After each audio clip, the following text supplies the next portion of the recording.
Hello everyone, आपके अपने YouTube channel राजभाषा हिंदी मंत्रा पर आप सभी का बहुत बहुत स्वागत है। आशा करती हूँ बहुत ही अच्छे होंगे, बहुत अच्छे से अपनी पढ़ाई करेंगे। आज का हमारा टॉपिक होने वाला है संत काव्य की विशेषताएं।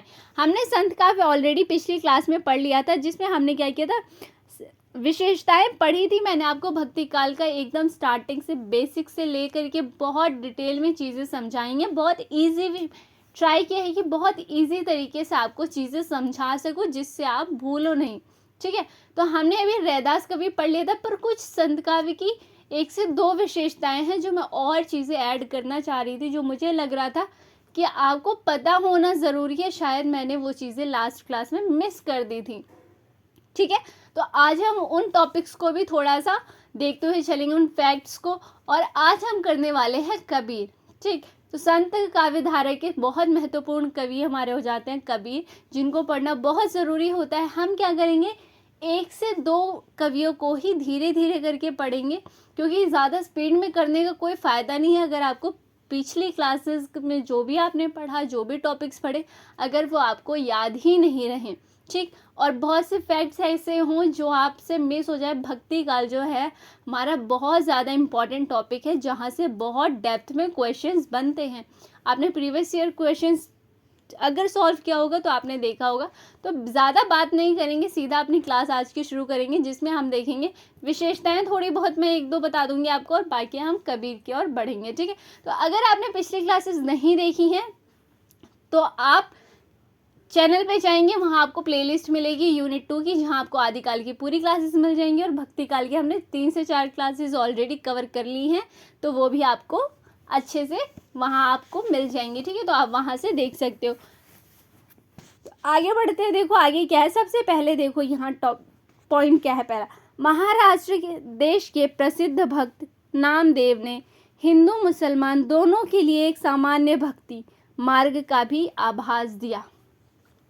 सामान्य भक्ति मार्ग का आभास किसने दिया? तो नामदेव ने। किसने? नामदेव ने। ठीक, उसके पीछे मुसलमान कबीर ने विशेष तत्परता से व्यवस्थित रूप में यह मार्ग निर्गुण पंथ के नाम से चलाया। अब देखो, सबसे पहली बात, यहाँ बच्चे थोड़ा 3 नाम में कंफ्यूज होते हैं। एक है नामदेव,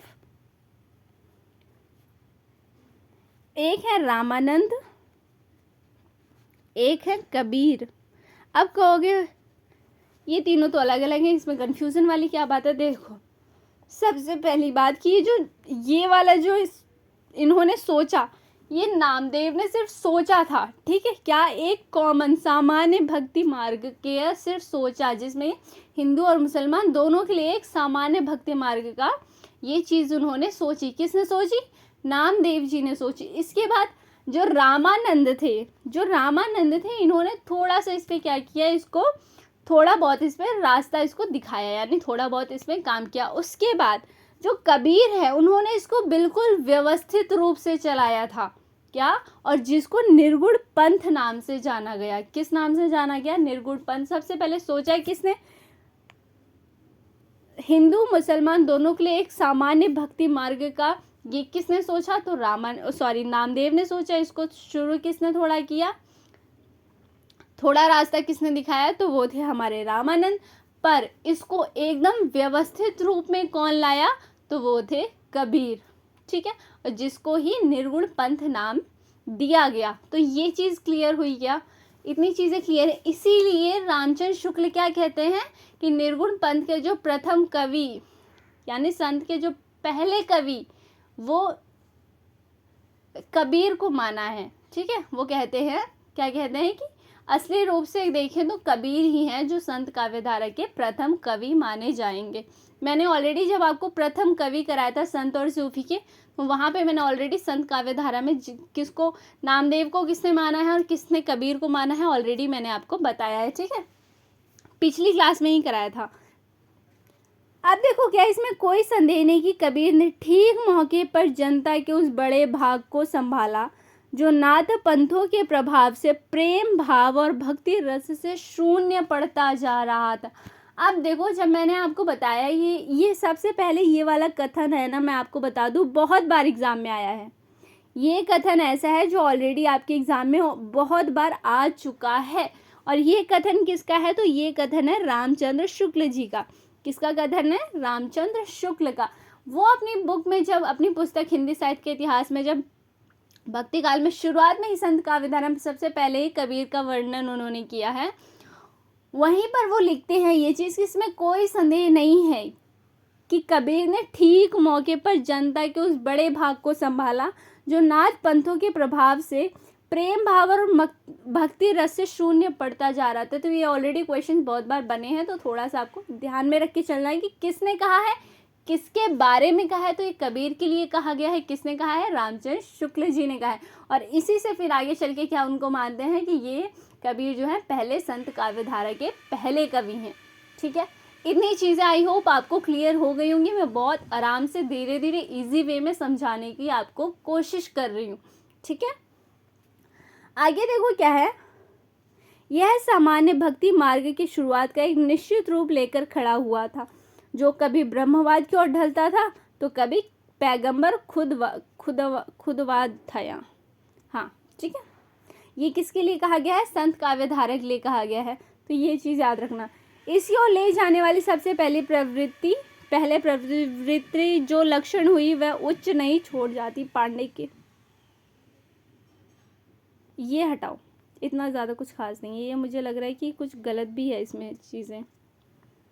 ये वाला पॉइंट रहने देना। ठीक है, देखो इस भाग का सूत्रपात भक्ति मार्ग के भीतर नामदेव एवं रामानंद जी द्वारा हुआ है। ठीक है, क्लियर हो गई ये चीज़ें। यहाँ तक इजी था, कुछ मुश्किल ज़्यादा नहीं था। आगे देखो, आगे बढ़ो, क्या है आगे। अब आते हैं हमारे कबीर। कबीर का सबसे पहले आपको समय पता होना चाहिए। तो 1398 से 1518 तक जन्म कहाँ हुआ था इनका? लहरतारा में। गुरु देखो दो माने जाते हैं। जो हिंदू थे वो इनके गुरु रामानंद को मानते हैं, वहीं पे जो मुसलमान थे वो इनके गुरु किसको?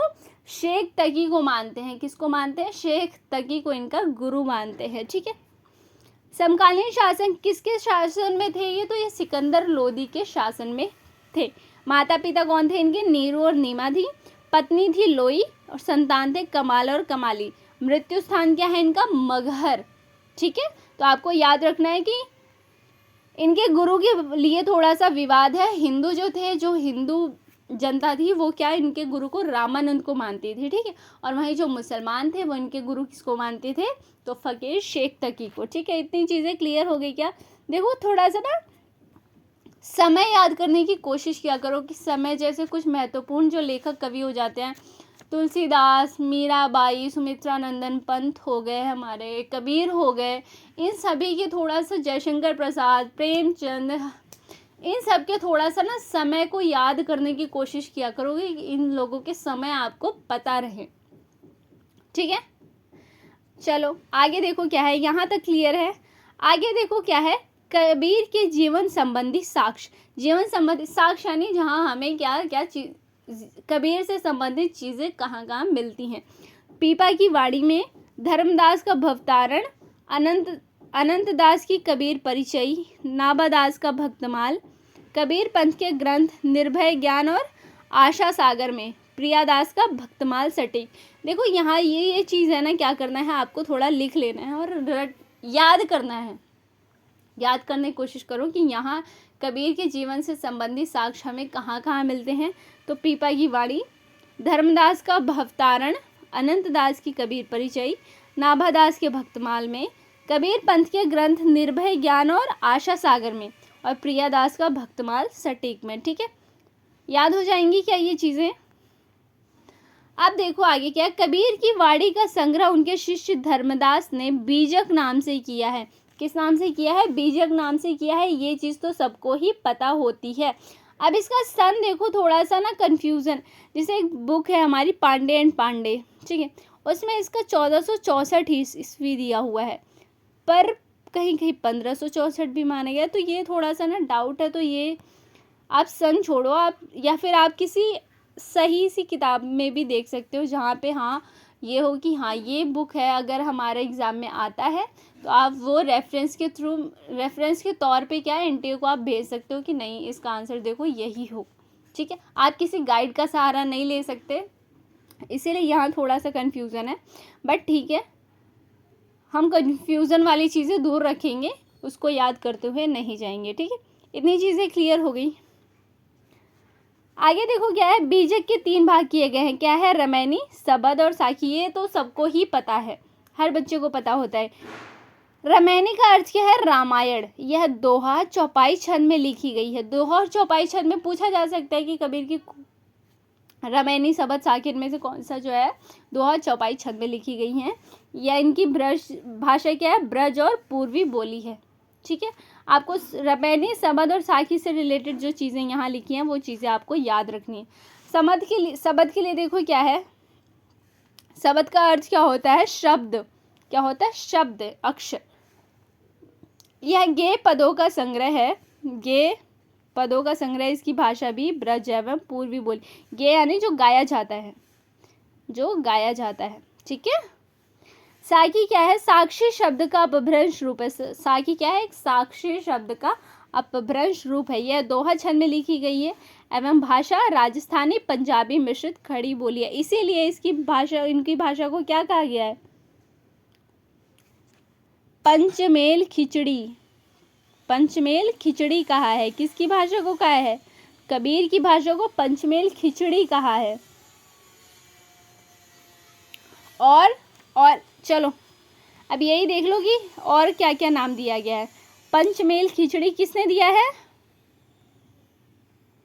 पंचमेल खिचड़ी नाम दिया है श्याम सुंदर दास ने।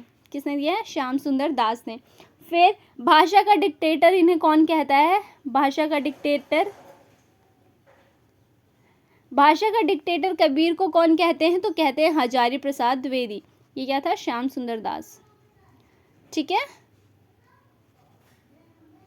ओके, इतनी चीज़ें क्लियर है। अब देखो एक और फैक्ट था कि कबीर की बानियों का सबसे पुराना नमूना कहाँ मिलता है। कबीर की बानियों का सबसे पुराना नमूना कहाँ मिलता है, तो इसका आंसर है गुरु ग्रंथ साहिब में। गुरु ग्रंथ साहिब में। ठीक है, इतनी चीज़ें क्लियर हो गई क्या। चलो अब आगे देखो, आगे क्या है, कबीर के विषय में इंपॉर्टेंट कथन देख लेते हैं। सबसे पहले रामचंद्र शुक्ल के बारे में देख लेते हैं। कबीर वचनावली की सबसे प्राचीन प्रति सन 1512 ईस्वी में लिखी गई थी। ठीक, याद रखना है। इसमें कोई संदेह नहीं कि कबीर ने ठीक मौके पर जनता के उस बड़े भाग को संभाला जो नाथ पंथों के प्रभाव से भक्ति रस में शून्य बढ़ता जा रहा है। ये आपको मैंने ऑलरेडी पहले ही बता दिया। ठीक है, इन्होंने भारतीय ब्रह्मवाद के साथ सूफियों के भावात्मक रहस्यवाद, हठयोगियों के साधनात्मक रहस्यवाद और वैष्णवन के अहिंसावाद का मेल करके अपना पंथ खड़ा किया। मोस्ट इम्पॉर्टेंट चीज़ है, प्लीज़ इसको बहुत ज़्यादा ध्यान में रखने वाली चीज़ है ये। हो सकता है आपसे यहाँ से क्वेश्चन आ जाए। क्या आएगा कि कबीर का जो पंथ था उसमें क्या क्या चीज़ें क्या सम्मिलित थी, किन मेल से बना था। ब्रह्मवाद के साथ सूफियों के भावात्मक रहस्यवाद, हठयोगियों के साधनात्मक रहस्यवाद और वैष्णवन का अहिंसावाद, इनके मेल से इनका जो कबीर था, इनका पंथ खड़ा किया गया था। तो बहुत ज़्यादा इम्पॉर्टेंट है, मोस्ट इम्पॉर्टेंट है। इसको लिख लो कहीं पे साइड में, जो कि आपकी नज़र पड़ती रहे और इसको याद कर लो। ठीक है, पूछा जा सकता है। ये रामचंद्र शुक्ल के लिए, रामचंद्र शुक्ल का कथन है, किसके लिए है, कबीर के लिए है। क्लियर हो रही है मेरी बातें, या मैं ऐसे ही बोलती जा रही हूँ बस। दोबारा से सुनो, रामचंद्र शुक्ल का कथन क्या है कबीर के लिए, कि उनका पंथ किस तरह से खड़ा हुआ था, क्या क्या चीज़ें सम्मिलित थी। ब्रह्मवाद के साथ सूफियों के भावात्मक रहस्यवाद था, हठयोगियों का साधनात्मक रहस्यवाद था और वैष्णवन का अहिंसावाद था। ठीक है, याद रहेगा ये। आगे देखो क्या, भाषा बहुत परिष्कृत और परिमार्जित ना होने पर भी कबीर की उक्तियां कहीं कहीं विलक्षण प्रभाव उत्पन्न करती हैं।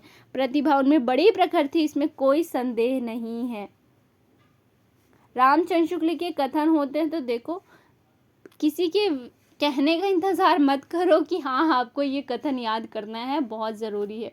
आपको अपने आप पता होना चाहिए कि रामचंद्र शुक्ल जी कितने ज़्यादा इम्पॉर्टेंट हैं, उनके कथन कितने महत्वपूर्ण हो जाते हैं, बहुत पूछा जाता है। आपको खुद ये चीज़ें पता होनी चाहिए। ठीक है, तो यहाँ जो भी मैं खासकर रामचंद्र शुक्ल, बच्चन सिंह, हजारी प्रसाद द्विवेदी, डॉक्टर नगेंद्र हो गए, नंदुलारे वाजपेयी हो गए, रामविलास शर्मा हो गए, इनके कथन अगर मैं आपको लिखवा रही हूँ तो हो सकता है मैं कभी भूल जाऊं कि हाँ मैं बोलूं कि इसको याद कर लो, तो खुद से समझ जाना आप कि ये कथन इम्पॉर्टेंट है। ठीक है, आगे देखो क्या है। हाँ, ये बहुत इम्पॉर्टेंट है। इसमें कोई संदेह नहीं कि कबीर को राम नाम रामानंद जी से ही प्राप्त हुआ। ये भी एग्जाम में आपका क्वेश्चन कोटेशन आया है, ये कथन पूछा गया है कि किसने कहा है। तो ये रामचंद्र शुक्ल जी कबीर के लिए कहते हैं कि इसमें कोई संदेह नहीं कि कबीर को जो नाम राम नाम है वो रामानंद से ही प्राप्त हुआ, पर आगे चलकर कबीर के राम रामानंद के राम से भिन्न हो गए, उनसे भिन्न हो गए। यानी कि जो रामानंद के राम श्री राम थे, दशरथ पुत्र जो राम थे, उनसे अलग हो गए कबीर के राम। ठीक है, कबीर को वैष्णव संप्रदाय के अंतर्गत नहीं लिए जा सकते। वैष्णव संप्रदाय यानी श्री राम, यानी कि दशरथ पुत्र। ठीक है, रामानंद के यही राम थे ना, श्री राम, पर कबीर के बाद में चल के दूसरे मतलब कि ये राम से हटके, ठीक है, दूसरे राम, ये यहाँ लिखा हुआ है ना, कहाँ गया, कबीर के राम रामानंद के राम से भिन्न हो गए। ठीक है, तो ये चीज़ आपको याद रखनी है। हजारी प्रसाद द्विवेदी की देखो क्या कह रहे हैं। भाषा पर कबीर का जबरदस्त अधिकार था, दीवानी के डिक्टेटर थे। जिस बात को उन्होंने जिस रूप में प्रकट करना चाहा, उसे उसी रूप में भाषा से कहलवा लिया है। बन गया है तो सीधा सीधा, नहीं तो दरेरा देकर। मुझे बताने की ज़रूरत नहीं है, ये पीवाईक्यू में आया हुआ क्वेश्चन है। पीवाईक्यू आप जब अगर लगा रहे होंगे, मैं इतना उम्मीद करके चल रही हूँ कि आप लोग पीवाईक्यूज खुद से सॉल्व कर रहे होंगे। मैं दोबारा कह रही हूँ, अगर आपके पास पीवाईक्यूज नहीं हैं तो 2005 से ले करके 2023 तक सारे पीवाईक्यूज मैं आपको प्रोवाइड करा दूँगी। आप मुझे कमेंट कर देना अगर आपके पास नहीं है तो, ठीक है। और पीवाईक्यू कोशिश करिए किसी की यूट्यूब के वीडियो से या फिर कहीं से करने की कोशिश मत करो। पीवाईक्यू कोशिश करो कि आप खुद से बैठ करके डेली 1 से 1.5 घंटा आप अपने हिंदी वाले यानी कि जो आपका पेपर 2 है उसके पीवाईक्यू को दो, और 1 घंटा आप अपना फर्स्ट पेपर के पीवाईक्यू को भी देना है। फर्स्ट पेपर आपको बिल्कुल भी स्किप नहीं करना है, ठीक है, क्योंकि वो टाइम गया कि आप फर्स्ट पेपर में 10-12 नंबर ला लो फिर भी चल जाएगा। नहीं, फर्स्ट पेपर थोड़ा सा अच्छे लेवल का आता है तो आपको वहाँ पे भी स्कोरिंग मार्क्स कम से कम 30 तो 28-30 आपको लेके चलना है, ठीक है। तो फर्स्ट पेपर को अच्छे से पीवाईक्यू फर्स्ट पेपर का भी देखते चलो। बच्चन सिंह देखो क्या कहते हैं। भक्ति काव्य के प्रथम क्रांतिकारी पुरस्कर्ता कबीर हैं, ठीक है, याद हो गया, इतनी चीज़ें क्लियर हो गई क्या। आगे देखो क्या है, प्रमुख पंक्तियां देख लो अब, ठीक है। फिर कबीर से रिलेटेड हमने सारे फैक्ट्स पढ़ लिए, ठीक है, जितनी इंपॉर्टेंट चीज़ें थी वो हमारी कवर हो गई हैं। प्रमुख पंक्तियां देख लो। यहाँ से आपको पंक्तियां मैंने पहले भी बताया, भक्ति काल से आपको सबकी पंक्तियां याद होनी चाहिए, कुछ नहीं तो भी रैदास की भी 4 से 5 इंपॉर्टेंट जो है वो, और जो कबीर की हो गई, ठीक है। सभी की कुछ पंक्तियां जो महत्वपूर्ण है वो ज़रूरी हैं, याद करनी पड़ेंगी आपको, ठीक है। भक्ति काल से पंक्तियां पूछी जाती हैं तो आपको करना पड़ेगा। आगे देखो क्या है, दशरथ सुत सब इसको हटाओ, हाँ, दशरथ सब सुख लोग बखाना, राम नाम को मरम न जाना। ये तो बहुत फेमस पंक्ति है जो कि कबीर जी की है, सबको ही पता होती है, ठीक है। भक्ति बिन बवजल डूबत है रे, इसको याद कर लो। कबीर तेरी सरनी आया, राखी लहू भगवान, साईं सू सब होत है, बंदे थे कुछ नहीं। ये देख लेना कुछ पंक्तियाँ, इनको याद कर लेना, ठीक है। कुछ ट्रिक से याद कर लो, अब मैं क्या बताऊँ ट्रिक यहाँ पे अभी। हरि मेरा पीऊ मैं हरि की बहुरिया, राम बड़े में तनिक लहुरिया। लहुरिया यानी छोटा, कहते हैं ना, लहुरा भाई, लहुरी बहन, इस तरह से कुछ कहते हैं ना, लहुरिया यानी छोटा, ठीक है। दुल्हन गावहु मंगल चार, हम घर आए रजा राम अवतार, ठीक है। चलो कुछ और एक्स्ट्रा पंक्तियां हैं जो मैं आपको ऐसे नोट करवा देती हूँ, आप लिख सकते हैं अगर आप लिखना चाहो तो।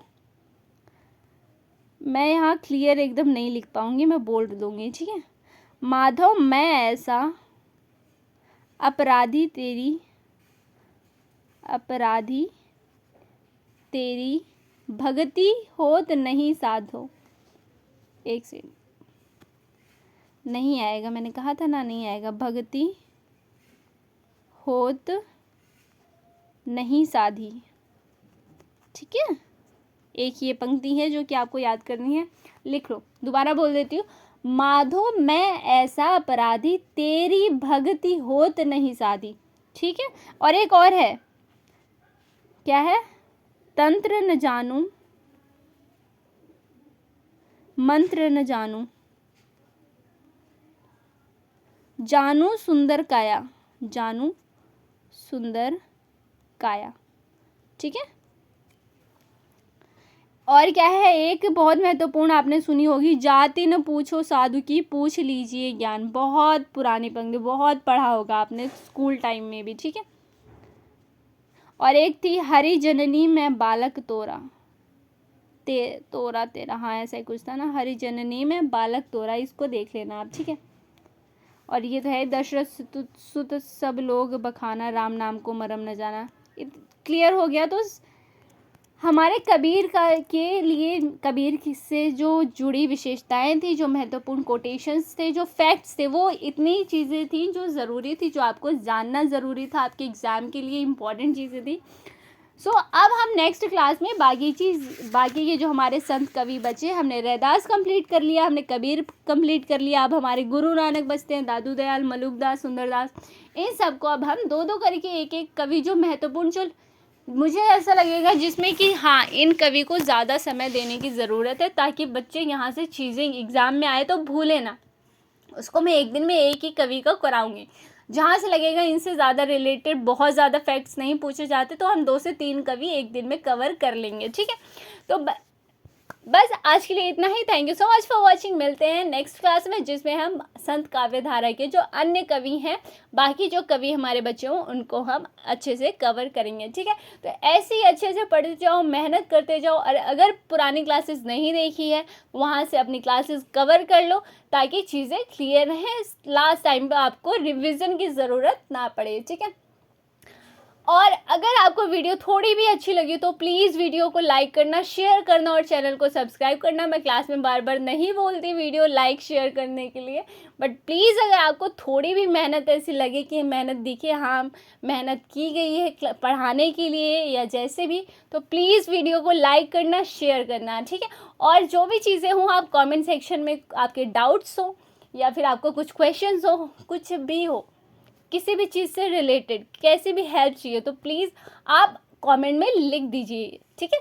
लिख दिया करो, वहाँ पे ज़्यादा सोचा मत किया करो, ठीक है। तो मिलते हैं कल की क्लास में, जहाँ पे हम बाकी के संत काव्यधारा के अपने कवि करेंगे, ठीक है। So thank you so much for watching, bye bye.